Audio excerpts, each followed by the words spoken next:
Дали некогаш мислиме дека Бог се движи моќно и чудесно во животот на некој човек, само затоа што ние мислиме дека тој човек е посебен и свет? Не, тоа не е благата вест. Така, Бог се движи моќно и чудесно во животот на секој човек што ќе поверува во Неговото Слово и на начинот на кој што Словото тоа го кажува. Тоа е многу важно. Некои веруваат на светски начин, мислат дека како што во светот треба да платиш за да добиеш, така и кога стануваат верници, мислат дека треба нешто да дадат за да добијат. Например, еве, ќе помагам во црквата, значи ќе добијам. Ќе бришам подови, ќе добијам. Ќе се покорувам пред служителите, пасторите, ќе добијам. Тоа е лицемерие. Еден ден тоа излегува на виделина, сме биле сведоци на сето тоа.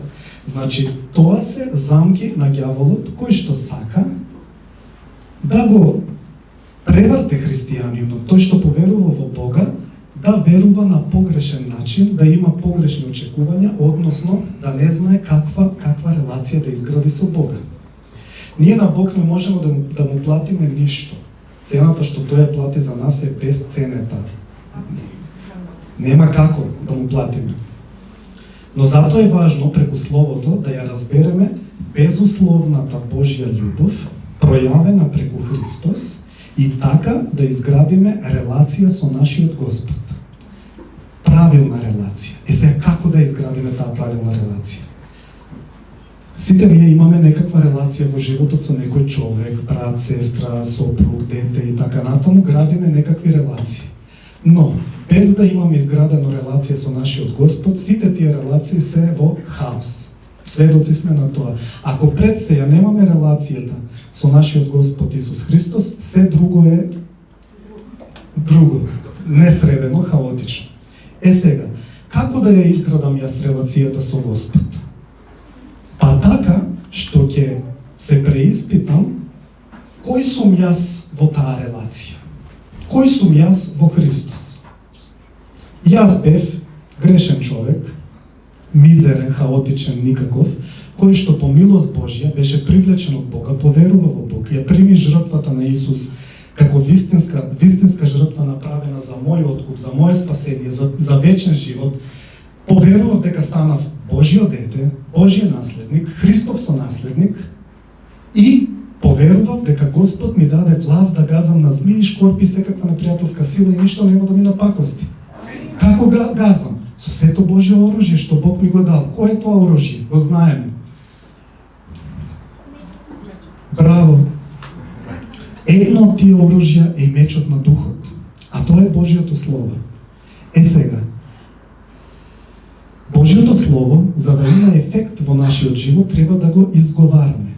Затоа што во Словото во Ефесијани вели едно од оружјата е мечот на Словото и вика со секаква молба, просба кон Бога благодарете му за се што имате во тежок ден и да се одржите како такви. Сега, ако јас Словото треба да го изговарам, треба да се прашам како го изговарам. Во Изреки, 18 глава, 20-21 стих, вели секој го наситува желудникот со плодот на својата уста, се наситува со родот на своите усни. Смртта и животот се во власта на јазикот, а кој го милува јаде од неговиот плод. Значи, во власта на јазикот е и смртта, е и животот. Што нашиот јазик зборува?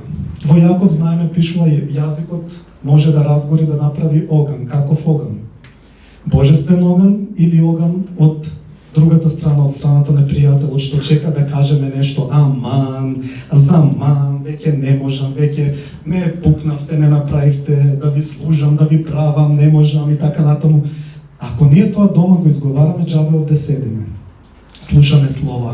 Ако тоа е нашето слово надвор од црквата, тоа значи дека ние даваме место не на Бог, затоа што Бог не е податлив на тие зборови. Ти да си крстен во Светиот Дух, да е пребива во тебе, тој не е респонзивен на тие зборови. Ама респонзивен е некој друг? Тај е непријателот. И затоа треба да внимаваме. Во Марко Евангелие вели 11 глава 23-24 стих: имајте вера во Бога, вистина ви велам. Ако некој рече на ова гора, дигни се и фрли се во морето, а не се посомнева во своето срце, туку верува дека ќе биде она што го рече, тоа и ќе биде. Затоа ви велам, се што ќе побарате во молитва, верувајте дека го примивте и ќе ви биде. Сега, дали кога децата дома ќе не разразнат, викаме аман, или се повлекуваме во Божјото присуство и велиме: Господи, јас имам проблем и му велам на тој проблем, дигни се, фрли се во морето и не се враќај повеќе во мене, во мојот дом и во мојот живот. Дали тоа го правиме или нешто друго? Треба да се преиспитаме. Исус ни вели да се молиме и ѓаволот ќе се оттргне од нас. Но како да се молиме? Да кажеме: Господи, те молам, тргни ми ја болеста, или да и заповедаме на болеста да си оди? Зошто? Затоа што Исус ја зеде сета болест, сета болка, сета несовршено, сета вина веќе е завршено, го зеде сето тоа на крстот. И ние, ако веруваме во Христос, треба само тоа да го објавиме. Така? А не да го молиме да го направи. Зашто? Затоа што он тоа веќе го направи. И се некој ќе каже: како бе ја тука, каков да не сум некој волшебник, да можам да кажам, ај сега ти проблему, бегај од мојот живот во името на Исус. Или да кажам: преку раните на Исус јас сум исцелен. Како да верувам дека тоа ќе се случи? Така, затоа што е пишано и затоа што Божјиот дух пребива во тебе. Не си ти кој што го исцелува твојот желудник, туку Светиот дух кој што со посредство на твојот дух ја излева Божјата исцелителна сила во тебе за ти да го примиш исцелувањето. Ако ти веруваш во тоа, тоа ќе се случи. Значи не го правиш ти, туку го прави Светиот Дух. Дури и кога не знам зашто да се молам, дури и кога не е во прашање желудникот, нешто ме мачи, ме тишти, не сум расположен така натаму, не знам што правам. Почнувам да се молам во Духот. На јазици. Има ли тука кој што некој не е крстен во Светиот Дух? Сите сте крстени во Светиот Дух. Алелуја, да бидеш во името на Исус, ќе бидеш крстена. Само посакај, имај жет за Бога. Зошто? Затоа што не можеш сама. Светиот Дух е тој кој што ќе ти помага и ќе те води да надминеш се што не може твојот ум да замисли дека може да се надмине сега. Сега, знаеме дека треба да објавиме, да кажеме. Сега, дали до тука толку треба ние да направиме? Има некои луѓе сега, например, слушате и ќе кажете: значи, еве овој братов рече, значи ја да викам, излези болка од мене, преку раните на Исус јас сум исцелен. Исушите су се коренти, смокво, и како што Исус ја исуши смоква, ти рече да се исуши, така и ја ти велам да се исуши, и 100 пати. Тоа па. Дали тоа е начинот? Тоа е она што на почетокот реков: ќе направам нешто за да ми се врати. Тоа е погрешното. И некогаш ќе видиме зошто јас бев исцелен, пример тој не беше, или не знам. Има зошто. Вели во Словото: Бог е дух, а вистинските поклоници му се поклонуваат во дух и вистина. Тоа е напишано во Јован 4 глава 24 стих. Што тоа значи? Да му се поклонуваме на Бога во дух и вистина. Ние знаеме дека сме создадени по Божји образ, како што е Бог, Отецот, Синот и Светиот Дух, така сме ние, човек во тело, душа и дух. Господ не гледа на нашата грешност. Ова е многу важно. Не гледа на нашата телесност, на нашите емоции. Колку ние кога ќе клекнеме да се молиме, ќе му плачеме: Господи, те молам, ти знаеш, јас се што направив, јас сум добар човек, зошто така ми се враќа и така.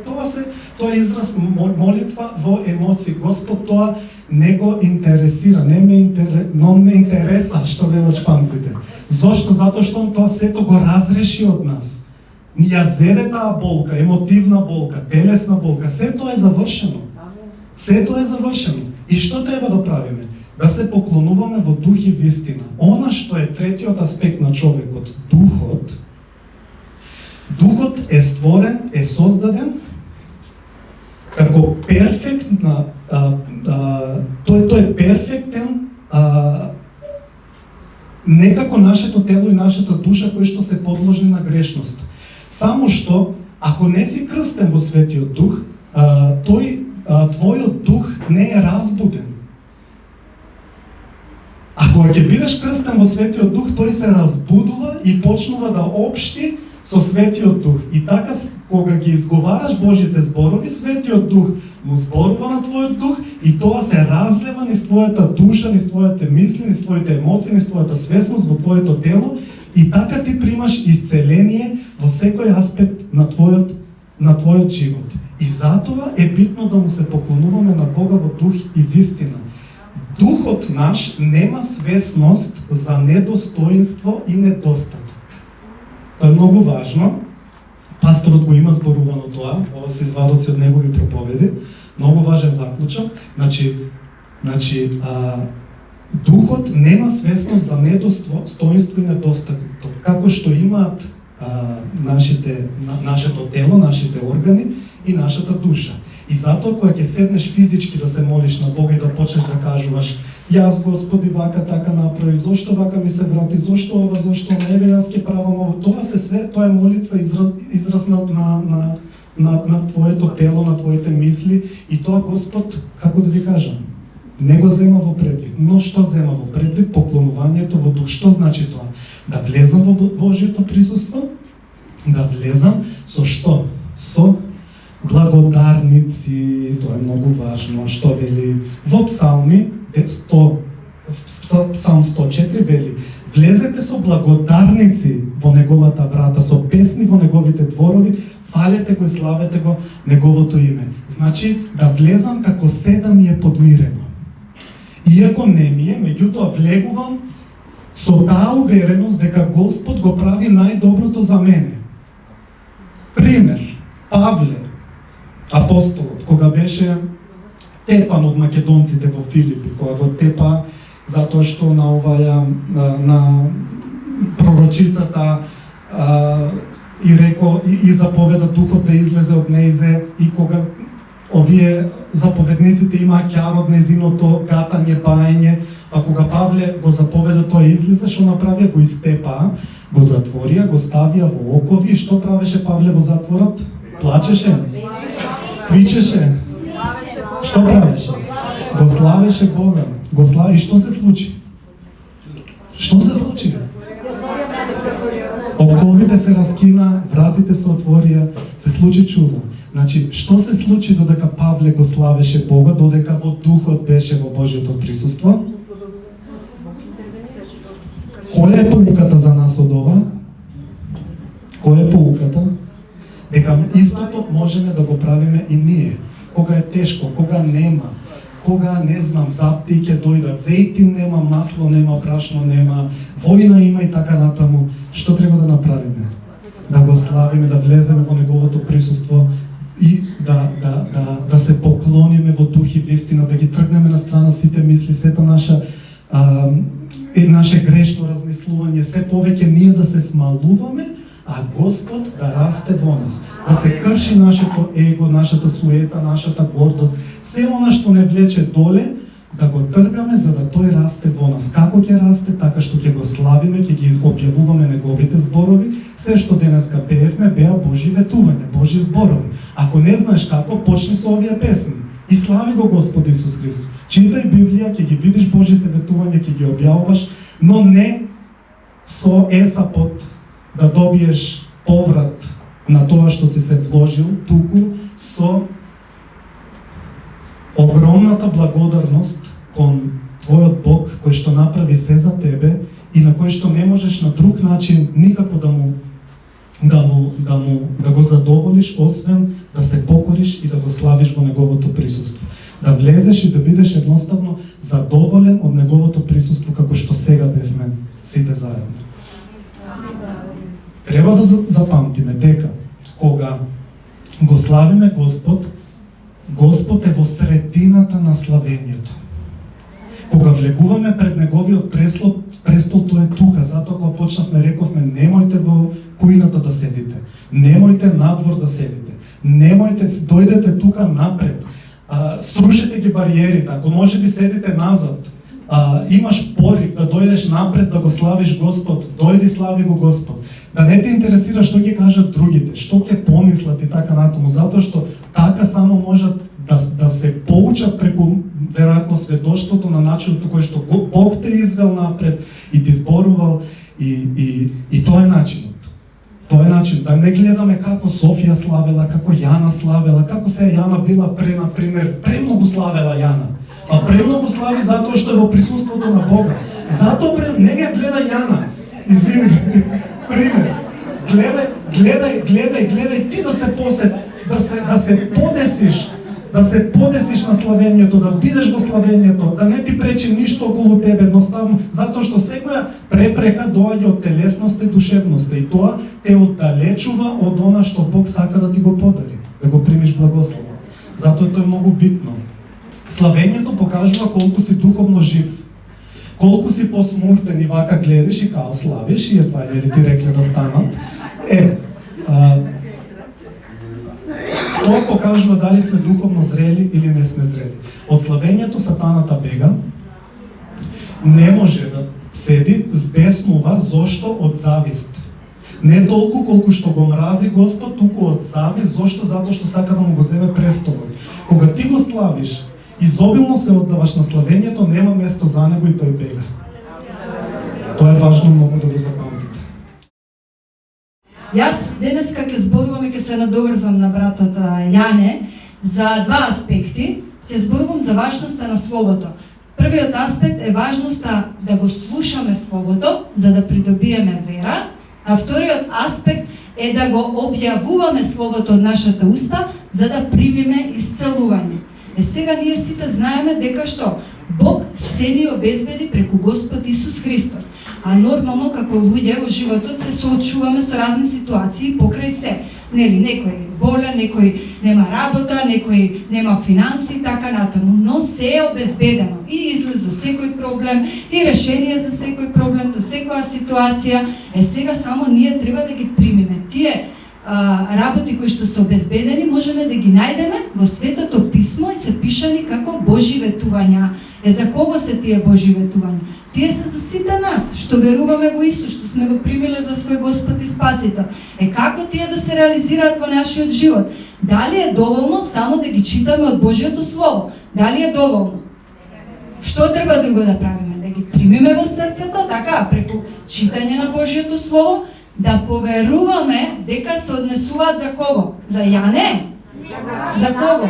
За тебе, да, за секој од нас, дека се однесуваат за тебе лично, треба да поверуваш и потоа треба да ги објавиш во име на Господ Исус Христос од твојата уста, на глас, затоа што Божјото Слово манифестира сила кога го објавуваме на глас во името на Исус, тогаш што ослободува таа божествена енергија или сила. Сега, конкретно за исцелувањето. Знаеме дека исцелувањето е веќе обезбедено за секој човек и за секогаш. Пред 2022 години, преку раните на Исус, значи тоа е веќе завршена работа, реализирано е. Сега кога така го знаеме дека е обезбедено, не треба повеќе да се молиме со кукање, плачење, старозаветно во смисла Господе, ако сакаш, исцели ме. Дали е тоа молитва на новозаветни христијани? Не, туку ние треба да пристапиме, значи имаме достап до исцелувањето кое што е обезбедено и треба да пристапиме со вера и да го објавиме. Како што пристапуваме кон спасението, за да ви биде појасно, нели во Римјани 10 глава 9 и 10 стих пишува дека треба да поверуваш во срцето и да го објавиш, да исповедаш. Исто и со исцелувањето, да поверуваш во срцето дека е обезбедено и да го исповедаш, објавиш дека си исцелен преку раните Исусови. Тоа е прокламација. Прокламацијата не е магична формула, не е афирмација позитивна кој што прават во источните религии, не е кажување зборови од умот, не е некоја техника, метод за да се добие исцелување или нешто од Господа. Туку тоа е објава на Божјите ветувања, секогаш во името на Господ Исус Христос, на глас, ако е за себе, објавуваш врз твоето тело, врз твојот орган, врз ситуацијата во која се наоѓаш, објавуваш во прво лице. И многу битно, со вера, секогаш со тврда увереност дека тоа Бог веќе го обезбедил и дека веќе се манифестира во твојот живот. Зошто е важно да прокламираме? Ова слушајте внимателно. Прво, затоа што Божјото Слово е најсилен лек. Во изреки е пишано, нема да ги читам сега сите стихови, во интерес на времето, во 4 глава од 20 до 22 стих, дека Божите зборови се живот и исцелување за тебе, за секој еден од вас. Потоа, второ, Бог го испрати Божјото Слово кое што е Исус. Го испрати за да те исцели и за да те спаси. Тоа го читаме во Псалм 107, 20 стих. Сега и ти треба истото да го примениш. Ако имаш некој орган што те боли, што треба да направиш? Да го испратиш Словото. Како го испраќаш? Со тоа што го објавуваш врз твојот болен орган. Исус не се молеше секогаш за луѓето и не ги допираше секогаш да бидат исцелени, иако и тоа го правеше. Но тој изрекуваше слово врз болните, го има во многу ситуации, една од тие читаме во Матеј 8 глава 16 стих. Тој со збор ги истера духовите и ги исцели сите болни. Исто нешто многу важно. Бог создава преку Словото, а ние сме создадени според Божиот образ. И Бог и нас не повикува да создаваме, да креираме преку Божиото Слово. Аврам тоа го примени. Во Римјани 4 глава 17 стих читаме за верата на Аврам, дека тој поверувал во Божиото ветување, дека ќе стане татко на многу народи, покрај тоа што имал 100 години. Значи му поверувал на Бог, кој што мртви оживува и со збор го создава тоа што дотогаш не постоело. Значи му поверува на оној кој што го вика она што не е како да е. И тоа го имаме во Библијата во многу случаеви, дури на почетокот во Битие, кога целата земја беше покриена со темнина, Бог рече нека биде светлина и бидна светлина. Кога? После 100 години? Во истиот миг бидна светлина, така да и ние со таква вера треба да ги објавуваме Божите ветувања, да го следиме Божиот пример, зашто Бог рече, изговори Слово и така бидна светлина. Многу важно, Божиото Слово не се одложува и се што Бог ветил, се исполнува. Сега, доколку имате некој проблем, било каков, може би некој е болен, не се оплакувајте, не оставете болеста на пиедестал, не зборете постојано за болетата, не очајувајте, туку действувајте. Како? Вера во акција. Токму како што сега зборуваме. Значи, што треба да направите? Најди ги во Божјото Слово стиховите кои што Бог ги ветил за исцелување. Најди ги. Значи, потоа поверувај, значи дека се однесуваат за тебе, значи медитирај на нив, доживеј ги, како да се лично за тебе Бог дека ти ги кажува. И потоа со вера на глас во името на Исус изговори ги во прво лице и погледни со духовните очи, значи на срцето како тоа се реализира, како веќе ти си оздравен, како си веќе исцелен, како стануваш. И направи го тоа. Направи чекор на вера, стани и оди. Че направи го тоа. И треба да го објавувате тоа, се додека Божјото ветување, се додека не ви се појави како слика, додека не го видите. Многу е битно. Еве сега можеме еден пример да кажеме. Еве како Словото Божјо е испратено за да ни обезбеди исцелување. Читаме во Исаја 53 глава 4 и 5 стих. Верувам повеќето од вас го знаете ова Божјо ветување за исцелување. Дел ќе го прочитам и потоа ќе направиме прокламација како пример. А тој ги понесе нашите болести, ги зеде врз себе нашите болки и потоа во 5 стих вели преку неговите рани ние се исцеливме. Не го земаме целиот стих и не го препишуваме кога правиме прокламација, туку го прилагодуваме, нели, во прво лице го прилагодуваме за ситуацијата и прокламацијата може да биде вака. Значи не мора секојаш, но може да биде еден пример. Во името на Господ Исус Христос објавувам дека Исус ги понесе на себе сите мои болки, ги зеде врз себе сите мои болести и преку неговите рани јас сум исцелена. И тоа го гледам како на Исус виси мојата болка, како црна дамка или како некоја вжареност, не знам како, секој различно. Че го гледате тоа како ги зема и како сте веќе исцелени, полетни, станувате и работите. Значи така вие дозволувате Бог да работи во вашиот живот. Значи тоа е вера во акција, не е некоја техника. Но она што е клучно, е клучот за да се отвори вратата е верата. Верата е субстанцата која што им дава манифестација на Божите ветувања. Значи прави Словото да се реализира, зашто ти можеш ден и ноќ да повторуваш како некоја техника, да си го кажуваш ова што го реков сега, јас сум исцелена, но ако не го видиш со духовните очи, ако не поверуваш во срцето, нема да има ефект. Сега како придобиваме вера? Со тоа што сме тука, со тоа што го слушаме Божјото Слово. Значи верата доаѓа од слушање на Божјото Слово, тоа е пишано. Може да биде дома, да го читаме на глас, да медитираме, но и тука, кога сме на заедничките собранија на богослужба, да го примаме Словото во една сервирана и чвакана форма, би рекла. Знаете како на бебиња кога им се пасира храна? Е таква, зашто ние некојаш не сме способни све сами да разбереме кога читаме Слово. Овде Бог ни сервира тоа што во моментот ни треба. Ако ни треба спанак ќе добиеме денеска, ако ни паднало железото. Че Господ точно знае што припрема. И не е битно да го слушаме Словото за да добиеме, не знам, многу знаење, гледа колку знаеме Библија, џабе да знаеме ако немаме вера. Значи доаѓаме да го слушнеме Словото за да придобиеме вера. За да можеме да ги објавиме Божите ветувања, прво треба што? Да ги имаме во срцето, значи да има семе, зашто од срцето излегува, од устата излегува она што ни е во срцето. Затоа е битно да го примаме, да го слушаме Словото и да доаѓаме на богослужбите. Јас сакам нешто да ви споделам, нешто различно од тоа, но е поврзано. Сакам да ве прашам, дали знаете кои се луѓето кои што се однесуваат лошо, имаат тенденција да вршат криминал, неморал, кои што имаат тенденција да прават грешки и да повредуваат други луѓе? Кои се тие луѓе? Кој? Некој рече што не го познаваат Бога, друг? Како? Тие кои што се повредени, тие повредуваат психолошки. Добро. Друг? Кои се тие луѓе? Еве, вие сте осетиле да бидете повредени. Од кого сте повредени и зошто сте повредени? Од блиските. Од блиските. Немаат страф. Немаат страф од Бога. Океј. Кој кажа тоа? Точниот одговор е тој. Тие кои што немале љубов. Оние кои што не се сакани, кои што не биле сакани. Оние кои што биле отфрлени од средината. Оние кои што не искусиле дом.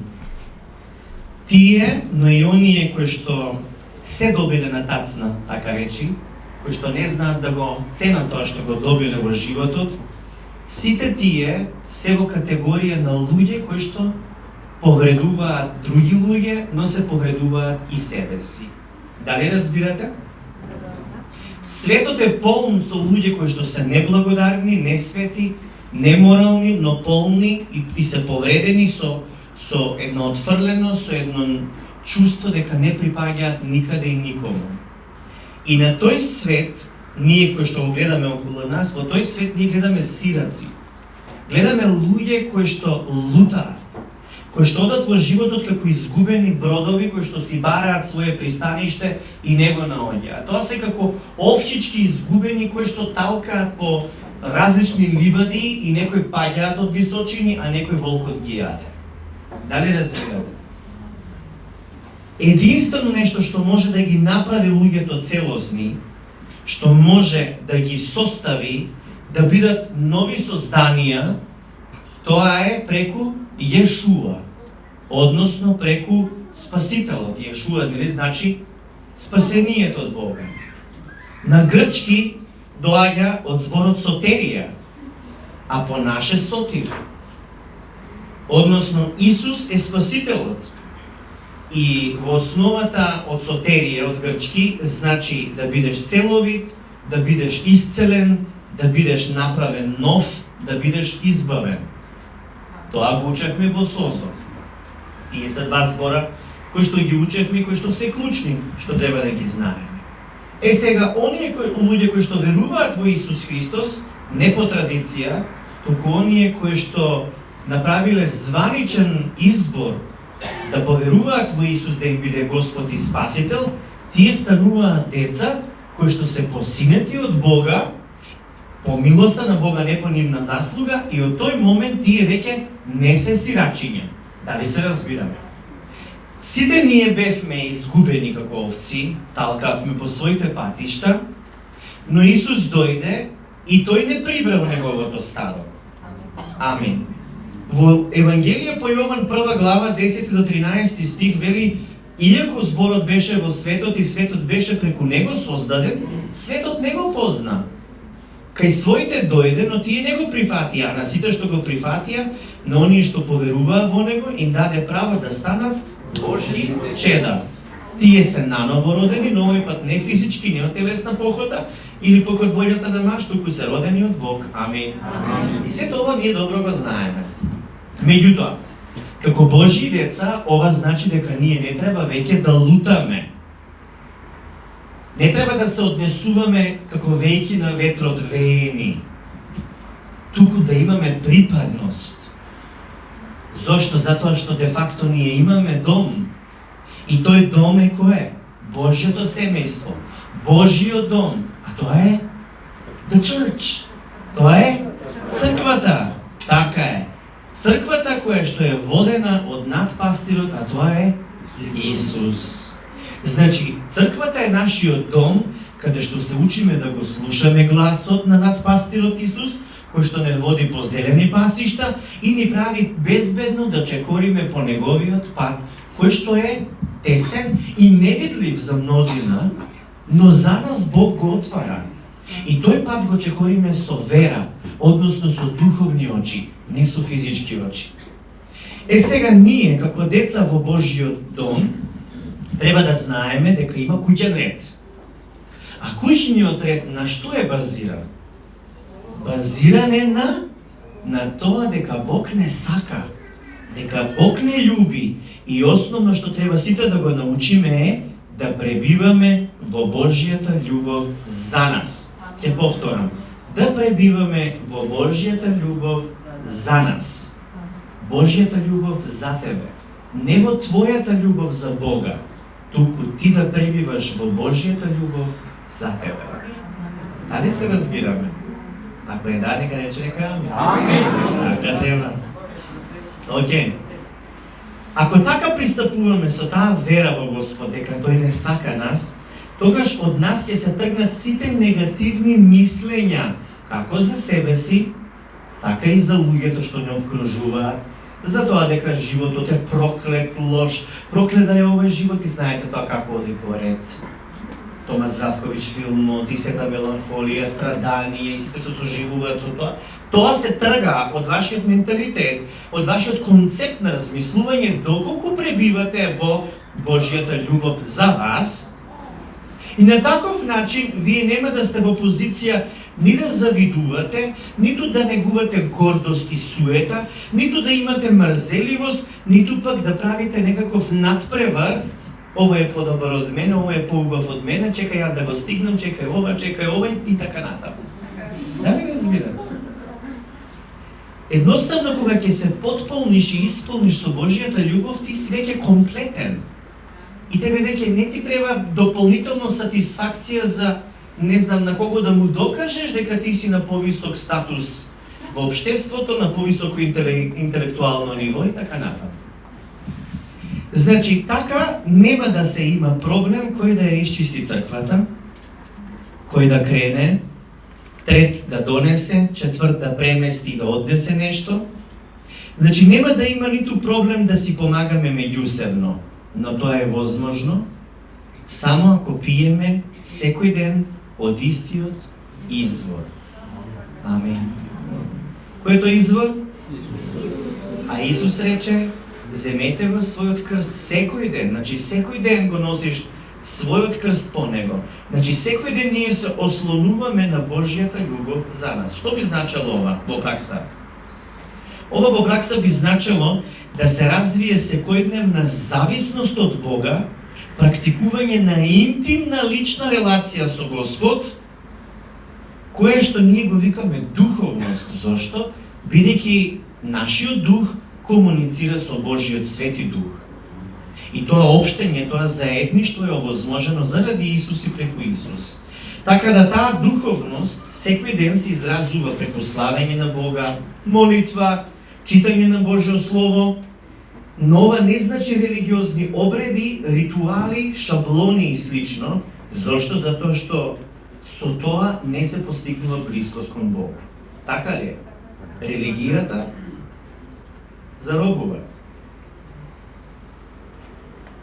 Значи, духовноста која што ние треба да ја имаме е да се ослонуваме на Божјата љубов за нас. Повторете.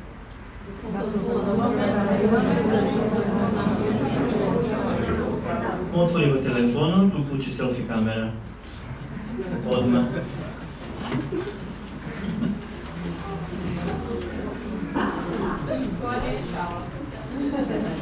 Не се наша. Пушти видеоклип да снимаш и кажи сега на видеото што е реченицата што требаше да ја запамтиш. Слушам.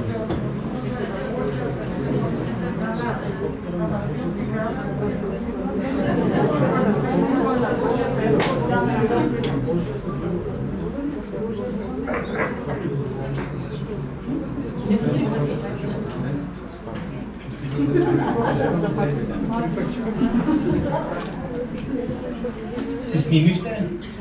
И така ќе се подсетите.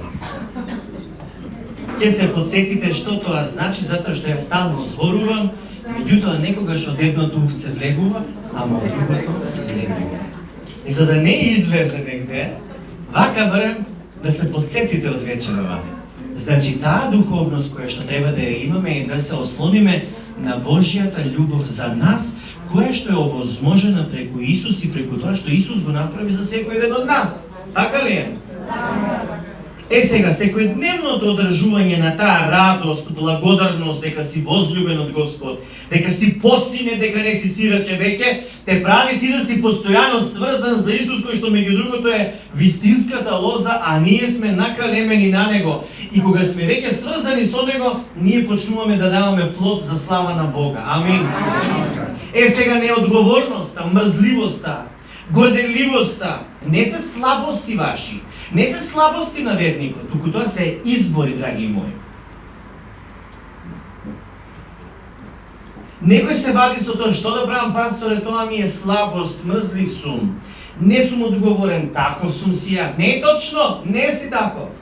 Ти избираш да си мрзлив, ти избираш да си суетен и горд, ти избираш да си неодговорен. Не е точно дека таков си. Тоа е избор ти што го правиш. Значи, ако вие правите такви избори, тоа си ваш проблем. И за секој избор ќе си сносите последици. Ме разбирате, сами си кроиме накаде тераме. Господ ни даде се, и слобода, и благослов, и љубов, негови сме. И сега зошто потоа ако сме негови, се однесуваме како недозреани, како се уште не посинети?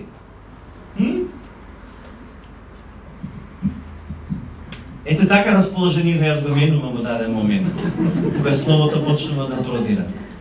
И почнуваме да се преиспитуваме. Дали ќе има по некоја солза? Да видиме. Зошто е ова важно?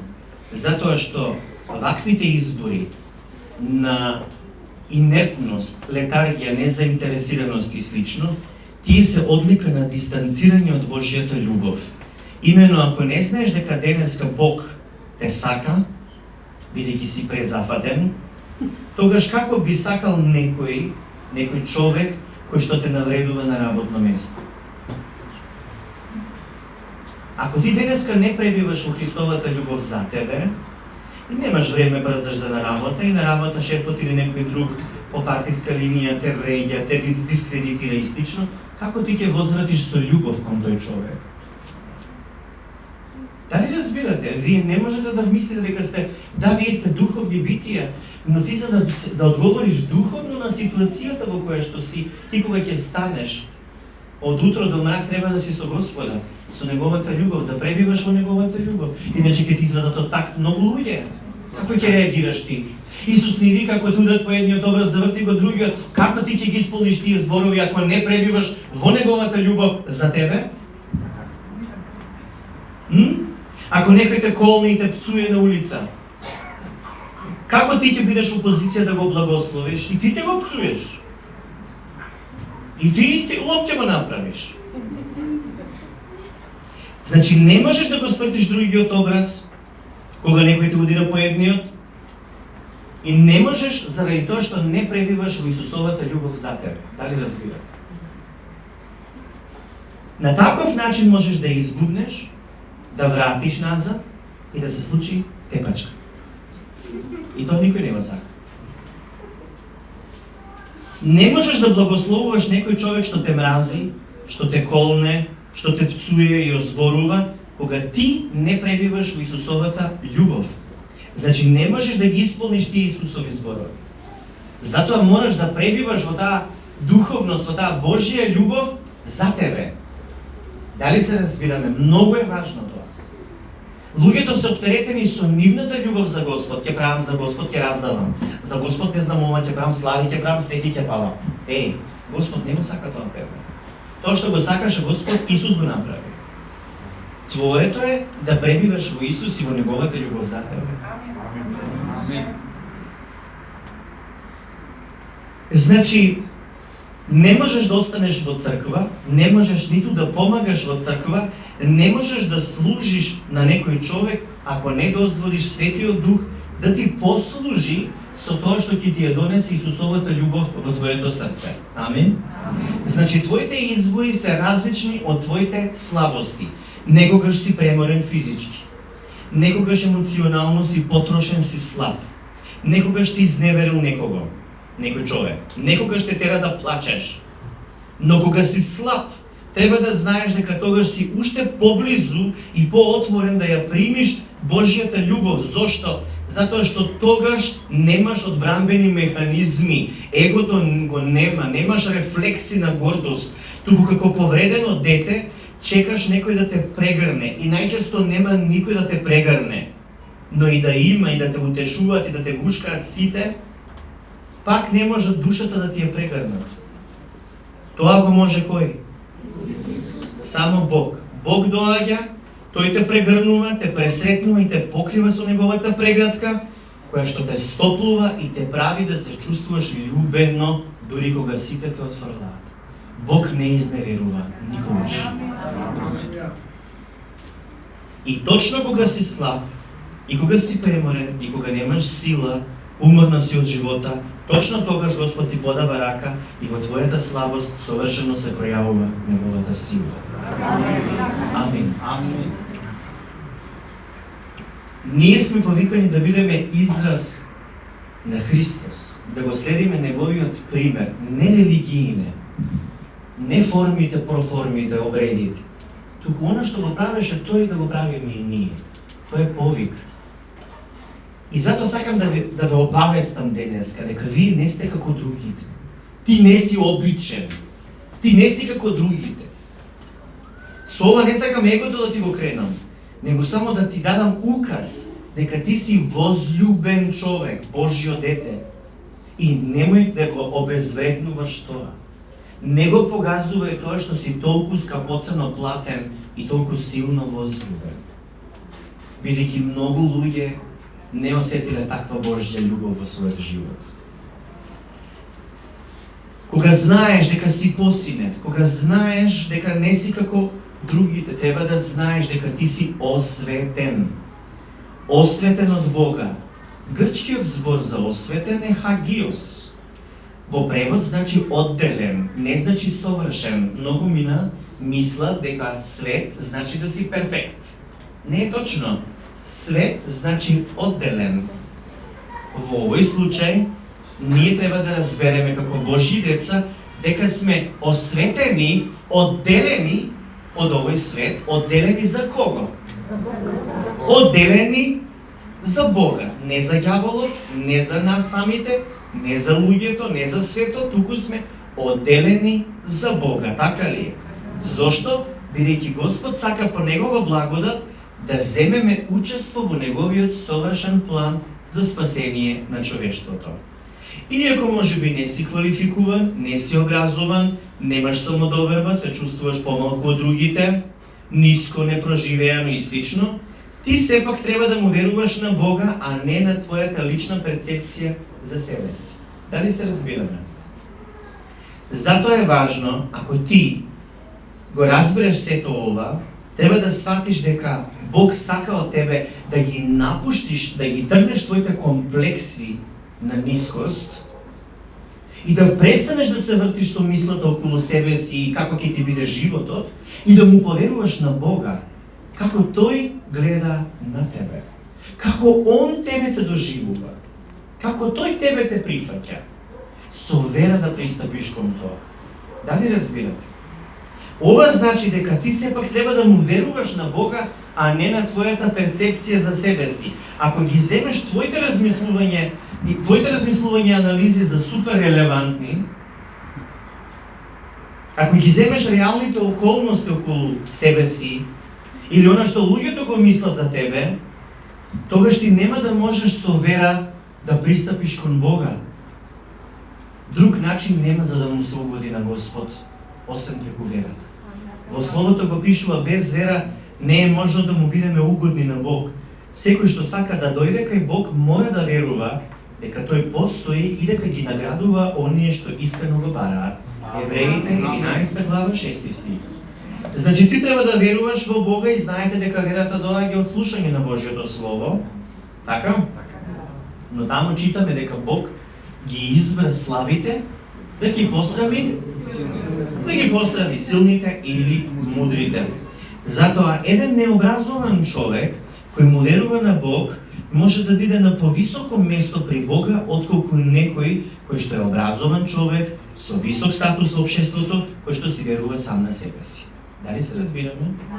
Еден инвалид кој што верува во Господ и кој научил да простува на човечкиот презир кон него, бидејќи луѓето најчесто во Македонија ги презираат или ги игнорираат инвалидите, така да тој инвалид кој што има некои проблеми и осетил презир и отфрленост, а научил да простува и му верува на Господ, тој може да биде многу подуховен човек отколку некој кој што се декларираат како христијани и одат во црква редовно со години. Амин. Дали го разбирате тоа? Исус ни кажа дека по љубовта ќе позна дека сме негови ученици. Дали љубовта е неодговорна? Дали љубовта е мрзлива? Дали е горделива? Суетна? Каква е љубовта? И да умеам да зборувам на сите можни јазици, човечки и ангелски, а немам љубов, јас би бил како гонг што одзвонува, како цимбал што звечи. И да имам дарба да пророкувам, да ги знам сите тајни, да го имам собрано целото знаење, да имам вера што може планини да преместува, а немам љубов, не вредам ништо. И да раздадам на сиромаси се што имам, па и собственото тело да си го жртвувам, а немам љубов, ништо не сум постигнал. Да имаш љубов значи да имаш голема стрпливост и да бидеш љубезен. Да не си завидлив, да не се фалиш, да не се вообразуваш, да не бидеш груб, да не бидеш себичен, да не бидеш избувлив, да не паметиш зло, да не се радуваш на ниедна неправда, а да се радуваш на вистината. Секогаш да имаш разбирање за другите, секогаш да веруваш, секогаш да се надеваш и се да поднесуваш. Љубовта е вечна, а пророкувањата ќе престанат, зборувањето на непознати јазици ќе молкне, сегашното знаење ќе се надмине, зашто нашето знаење е нецелосно, па и пророштвата сами само малку ни откриваат, а кога ќе дојде времето на совршенството, се што е нецелосно ќе исчезне. 1 Коринтини 13 глава 1 до 10 стих. Овие стихови вие можете и на памет да ги знаете, јас сум сигурен дека ги знаете и може да се убедувате дека сте во љубовта. Меѓутоа, едно е некогаш да си во љубовта, а друго е да си константно во љубовта. Едно е да зборуваш за љубовта, а друго е да ја практикуваш љубовта. Да си во постојанство во љубовта на Бога, што значи? Значи најчесто да не го бараш своето, туку бенефитот од дадена работа која што ти лично си ја извршил, да го земе некој друг. Односно, да работиш за на друг да му е повеќе добро отколку на тебе. Таа љубов на тој начин изразена тебе те прави богоцентричен, центриран кон Господ. И тоа не е само угнетување, туку вистинско разбирање за она што Исус го вели, сакај го ближниот како себе си. Амен. Не ја живееш ли, не престојуваш ли во оваа љубов, тогаш стануваш егоцентричен, стануваш телесен човек, како што јас имав прилика да видам кај некои браќа и сестри кои што заради таа егоцентричност отпаднаа од црквата. Некои со оваквиот проблем се уште си се тука и ако не направат правилен избор, и тие ќе заминат зашто се полнат со себе си, а не со Бога и Божјото. Зошто го кажувам тоа? Бидејќи е тоа пишано во Светото Писмо во 2 Тимотеј 3 глава. Вели, а ова знај го, во последните денови ќе настанат тешки времиња, зашто луѓето ќе бидат само живи, среброљупци, самофалци, горделливи, хулители, непокорни на родителите, неблагодарни, несвети. Значи, луѓето во ова време стануваат само живи, егоцентрични, но во тие карактеристики кои што ги прочитавме спаѓаат и неблагодарни и несвети. Несвети. Благодарноста е важен чекор што води и те потикнува во светост, а неблагодарноста во несветост, така ли? Кога си неблагодарен, што се случува? Има отсуство на љубов.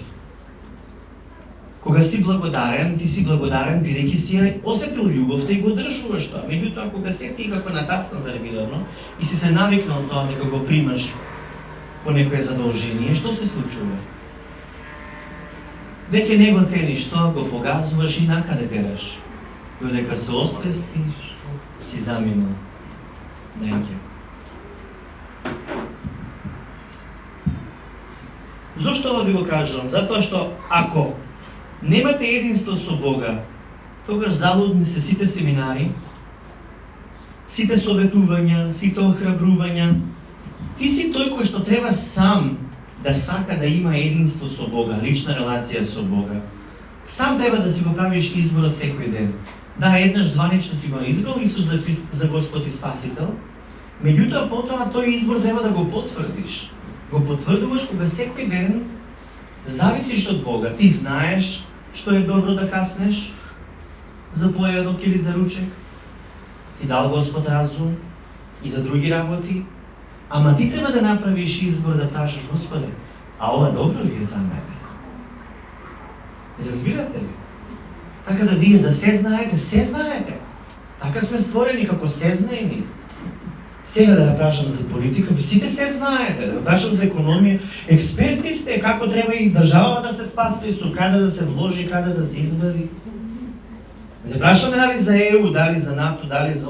Се знаете, авион да забалиме, да влетаме, се знае, Македонија е секој експерт за се. Дали разбирате, таков е менталитетот за жал. Меѓутоа, тоа е и пошироко, да не е само Македонија, но работата е што треба да научиме, да не сме ние идолите на сами себе си, да не сме богови. Имено светот и она што се случува во светот те потикнува да си ти, да ти мислиш дека си најбитна зверка, дека ти си центарот на светот, дека ти си посебна личност, човече. Да мислиш дека ти си господар на се, не е точно. Господ е господар над се, тој дава здив и пулс на твоето срце.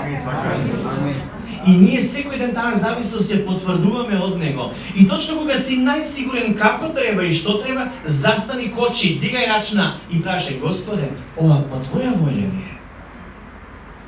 И ако се стишеш и ги смириш твоите страсти и твоите мисли, Господ ќе ти проговори. И ти рече, Кирко, не брзај, почекај. Не ти се свиѓа одговорот. Ама Господ ти вика, почекај. Или синко, застани. Направи го ова. Разбирате? Така да во чекорот со Господ не имаме жива релација, немаме форма, немаме хоби. Некое, добро е караокево да славиме. Пушти YouTube, Константин Кешаров, славителни песни. Океј, тоа е добро. Но тоа не е се. Тоа е само еден сегмент од твојот заеднички живот со Бога. Така да ти едно е да се заблудуваш, ти пееш християнски песни дека си супер во Господа. Меѓутоа, дали ти Господ го вклучуваш во сите аспекти на твојот живот? Или кога ти чини, кога ти треба го вклучуваш, а кога си спастрен, тогаш забораваш.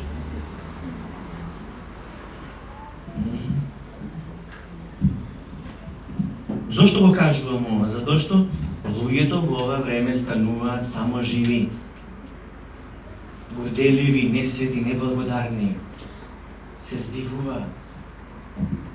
И затоа е важно да се преиспитуваме, да проверуваме на која фреквенција ни е срцето и умот. Апостолот Павле вели како Божји гласник избран врз основа на неговата благонаклонност. На секој од вас му порачувам дека за себе не треба да има повисоко мислење од што заслужува. Бидете скромни и проценувајте ја сопствената вредност според големината на верата што Бог ви е дал. Како што ние во своето тело имаме многу органи и секој орган си има своја улога, така и со црквата телото Христово. Сите ние сме органи на Христовото тело и имаме потреба еден од друг. Сакајте ги луѓето искрено, а не лицемерно. Мразете се што е зло и решително правете добро. Како? Значи, без да се двоумите, решително правете добро. Сакајте се срдечно како браќа. Како? Како браќа? Кога се работи за почести, давајте им предност на другите. Бидете ревностни, а не мрзливи. Какви? Како? Ревностни, а не мрзливи. Океј. Служете му на Господ со пламенен дух. Каков дух? Пламенен дух. Спротивното од пламенен, знаете каков е? Очаен дух. Пламенен или разгорен дух е во динамика, а очаен дух е депресија, даун, тоа не е од Господа. Бидејќи Господ не е дух на страв, туку дух на љубов, сила и себевладење. Амин. Потоа вели, надежта што ја имате нека ви исполнува со радост кога ви е тешко, бидете стрпливи и постојано молете се. Грижете се за потребите на посветените Божји луѓе и бидете гостољубиви. Ако луѓето ве прогонуваат поради вашата вера во Христос, не колнете ги, туку благословувајте ги. Радувајте се со оние што се радуваат, тагувате со оние што тагуваат. Трудете се да живеете во меѓусебна слога. Не бидете вообразени, туку дружете се со обичните луѓе. Со кого? Со кого, бре, луѓе? Со обичните луѓе. Не со оние само што се со на висока позиција, туку со обичните луѓе, така? Да не испаде дека не сум кажа. Со обичните луѓе. Немојте да мислите дека се знаете. Никому не враќајте зло за зло. Трудете се да го правите само она што сите го сметат за добро. Од ваша страна трудете се да живеете во мир со сите луѓе. Римјани 12 глава, 3 до 5 стих и од 9 до 18 стих. Амин. Значи, разбравме дека треба да се дружиме со обичните луѓе, да имаме мир со сите, да сакаме добро за секого, така ли? А знаете ли дека по принцип сите сакаат да имаат високо мислење за себе си? Сите сакаат да се со високо мислење за себе си. Тоа е едната крајност, а другата е некои се кријат зад своите грешки и зад своето самомразење, зошто? За да не превземат одговорност во животот, но Бог нуди еден поинаков пат на перцепција и на живење. А тоа е повикот да бидеме Божји деца. Какви? Божји деца. Значи, какви треба да сме? Божји деца. Се постигнува ли тоа или се добива? Се изградува тоа или се добива? Не, другите да одговорат. За да бидеш Божјо дете, го добиваш тоа од Господ како дар или го стекнуваш со свој труд? Па ја го прочитав Евангелие по Јован 1 глава. Се добива по милост. И ако веќе ти е дадено, цени го тоа. Сега, уште нешто сакам да ви споделам. Божите деца не се совршени. Тие се осветени, како што кажав Хагиос, одделени од светот, не се како луѓето во светот. И тие луѓе кои се благодарни кон Бога имаат радост, секојдневно ја живеат привилегијата на Божјата благодат, да бидат избран род, односно царско свештенство. Да живееш осветени како царско свештенство, како избран род, значи друг начин на живење од останатите. Тоа значи одговорност во тоа како ти го представуваш Господ и еве поуката. Но вие сте одбрани луѓе, царско свештенство, свет народ, луѓе што му припаѓаат на Бог. Вие сте избрани за да им ја покажете на луѓето Божјата добрина, зашто тој ве изведе од темнината и ве воведе во својата прекрасна светлина. Вие што порано не бевте сметани за народ, сега сте Божји народ. Вие над кој немаше кој да се сожали, сега добивте милост од Бога. 1 Петрова 2 глава 9 и 10 стих. Амин. Сега верниците кои што се уште се окупирани со себе си, со својата малоценност или со своето високо мислење за себе си и гордост, оние кои што се уште се врзани за парите и за мислењето на тоа луѓето што ќе кажат за нив, оние кои што не научиле да ги предаваат проблемите на Бога и кои што не научиле да бидат понизни да го слушат Божјиот глас, тие не можат да разберат и да откликнат на овој повик. Тие се борат со себе, за себе и во себе. И тоа не е Божја волја за Божите деца. Дали се разбираме? Вие како Божји деца треба да знаете кој ви е татко и каков е вашиот татко. Не сте сираци во светот, не сте отфрлени, туку сте прибрани, оправдани, посинети, веќе сте очистени, опростени, осветени преку крвта на Исус. Вие сте веќе направени нови созданија и затоа таа привилегија ја примате, ја живеете секој ден со вера и ја извршувате Божјата волја. Амин. Ако живееш во Господ, тогаш му веруваш на Бога и тогаш тој ти е приоритет. Не твоите лични ставови, не твоите лични проблеми, не твојата лична перцепција. Тогаш нема простор за неодговорност, за надуеност, за мрзливост или за ескивирање и човечка мудрост како покритие за нештата. Значи, ние сме одбрани луѓе, прочитавме, така? Што друго? Царско свештенство, што друго? Свет народ, луѓе што му припаѓаат на Бог и сме повикани да ја покажеме на другите луѓе Божјата добрина. Амин. Значи, тоа е задача или повик. И нормално е да не е лесно и да имате отпор меѓу луѓето, но вие до сега проспериравте и станавте некои од вас професори, некои од вас лекари, судии и адвокати. Така ли е? Зошто? За Бог да ве стави во средина со такви луѓе, каде што тој преку вас ќе може да им ги допре срцата. Амин. Некои од вас не сте на такви позиции, некои сте техничари, касиери, стражари, секретари, на помала работна позиција, но тоа не значи дека немате влијание врз некого таму каде што работите. Така ли е? Затоа што некогаш директорот може повеќе да ја послуша чистачката отколку што некој вработен аналитичар. Треба да сте свесни за тоа.